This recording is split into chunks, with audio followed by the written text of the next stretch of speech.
Hello दोस्तों, आज मैं बहुत ही मज़ेदार की नाश्ता की रेसिपी शेयर करने वाली हूँ जो फटाफट बन भी जाता है और बहुत ही ज़्यादा स्वादिष्ट भी लगता है। इसको घर के ही सामानों से बन के तैयार करेंगे। इसके लिए ज़्यादा तामझाम भी नहीं लगता और बहुत ही ज़्यादा ये हमारा अमेजिंग सा नाश्ता है। अगर एक बार इसको बनाएंगे ना तो बार बार बनाने के लिए आपको घर में सब कोई बोलेंगे। इतना टेस्टी लगता है और इसको हम आराम से 2 से 3 दिन तक रख के खा सकते हैं। इसको फ्रीज में रखने की भी बिल्कुल ज़रूरत नहीं। ये बहुत ही ज़्यादा सॉफ्ट, स्पॉन्जी और बहुत ही लाजवाब लगता है। तो चलिए फटाफट से रेसिपी को बनाना शुरू करते हैं। यहाँ पे ले लेंगे एक मिक्सिंग बाउल और इसमें डालेंगे 2 कप यहाँ पे आटा। अब कोई भी ब्रांड का आटा यहाँ पे यूज़ कर सकते हैं। अभी हम इसमें ऐड कर देंगे 1 कप से थोड़ा सा कम यहाँ पे शुगर पाउडर। इसमें थोड़ा सा डालेंगे यहाँ पे मीठा सोडा और यहाँ पे वो 1/2 टीस्पून डाल देंगे बेकिंग सोडा। ये वाली जो स्पून है ना मेरा दोस्तों, ये मेरा 1/2 टीस्पून का ही स्पून है। तो ये आपको दिख रहा है 1 टीस्पून, बट ये मेरा 1/2 टीस्पून का है। तो यहाँ पे इन सबको पहले अच्छे से मिला लेंगे। और दोस्तों, अगर वीडियो आपको अच्छा लगे वीडियो को ज़रूर लाइक कर दीजिए और चैनल को सब्सक्राइब कर दीजिए। मैं आपके लिए डेली नई नई रेसिपीज़ लाते रहती हूँ और आपके एक लाइक से मुझे बहुत ही ज़्यादा दोस्तों मोटिवेशन मिलता है। दोस्तों, वीडियो को पूरा एंड तक देखिए ताकि आपका भी ये रेसिपी परफेक्ट बन पाए। अगर आधा अधूरा देख के बनाएंगे ना तो आपका रेसिपी अच्छा बिल्कुल भी नहीं बनेगा।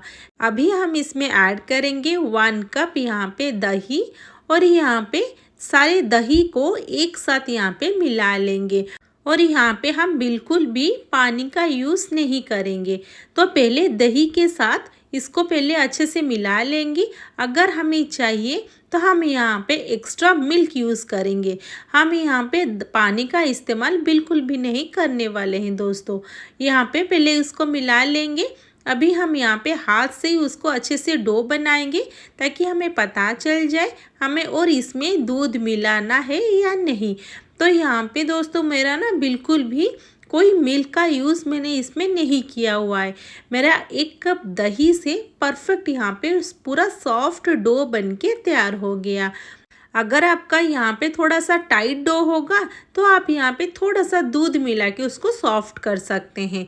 अभी हम डाल देंगे 2 टीस्पून ऑयल ताकि इसमें जो मॉइस्चर है ना इसके अंदर रहे, बाहर आके ये ना सूख जाए।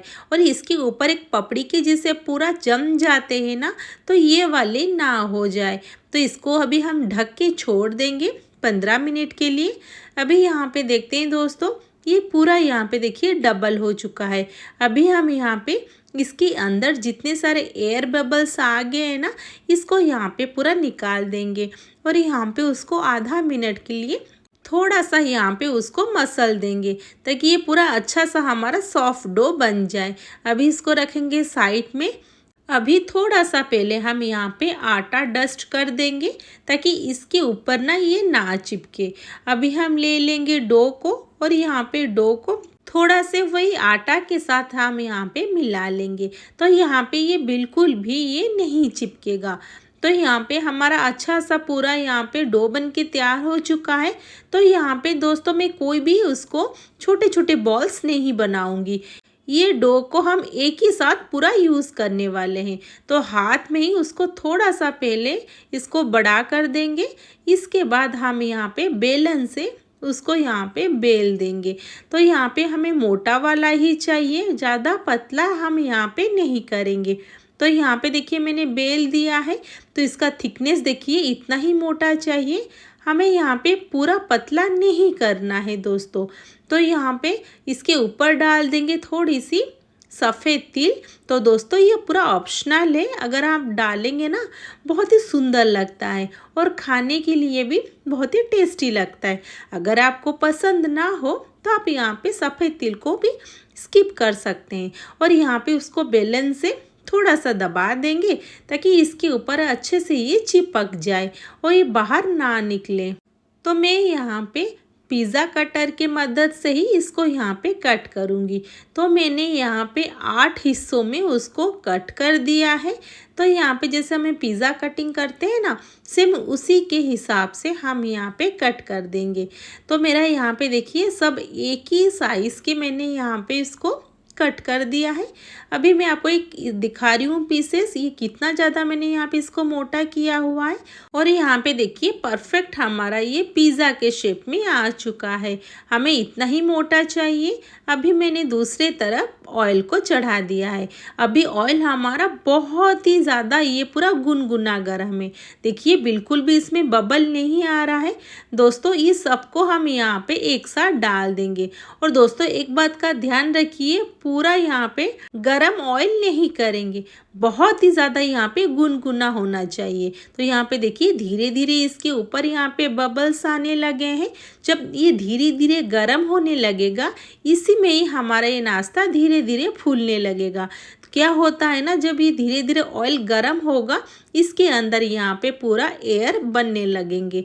जैसे एयर बनेंगे तो ये पूरा फूलने लगेगा और इसके अंदर पूरा धीरे धीरे जाली बनना स्टार्ट हो जाएंगे। तो यहाँ पे देखिए पूरा ये फूल चुका है। अभी मैं आपको दिखाती हूँ। देखिए पूरा ये डबल हो चुका है यहाँ पे। अभी हम इसको पलट देंगे। तो मैंने यहाँ पे एक एक करके सारे यहाँ पे पलट दिया है। तो देखिए कितना सुंदर यहाँ पे कलर आ चुका है और यहाँ पे ये सारे पूरा डबल हो चुके हैं। तो यहाँ पे उसको ज़्यादा और नहीं हमें फ्राई करना है, बस 1 से 2 मिनट के अंदर ये पूरा अच्छे से फ्राई हो जाएगा। और यहाँ पे उसको डार्क कलर करने की बिल्कुल भी ज़रूरत नहीं है। तो यहाँ पे उसको अभी पलट देंगे। तो यहाँ पे देखिए ये पूरा लाइट कलर हमारा हुआ है। इसको हमें पूरा यहाँ पे डार्क कलर नहीं करेंगे, बस हमारा ये हो चुका है। अभी हम इसको निकाल देंगे। तो देखिए कितना सुंदर, बहुत ही स्वादिष्ट बन के तैयार हुआ है। हम इसको आराम से 2 से 3 दिनों तक बाहर रख के खा पाएंगे। जब ये थोड़ा सा बासी हो जाएगा ना दोस्तों, बहुत ही ज़्यादा टेस्टी भी लगता है। जैसे मीठा ब्रेड होते हैं ना, सेम वैसे ही। तो इसको मैंने निकाल दिया है। देखिए कितना फूला फूला, बहुत ही स्पॉन्जी बन के तैयार हुआ है। आप चाहो तो इसको पूरा मैदा में भी बना सकते हो, बट मैंने यहाँ पे हेल्दी बनाने के लिए यहाँ पे आटा का इस्तेमाल किया हुआ है। तो यहाँ पे सारे हमारे पूरा बन के तैयार हो चुके हैं। तो मैं आपको तोड़ के दिखाती हूँ कितना ज़्यादा हमारे यहाँ पे सॉफ्ट और स्पॉन्जी बना हुआ है। तो फिर मिलते हैं नेक्स्ट वीडियो में। Thanks for watching.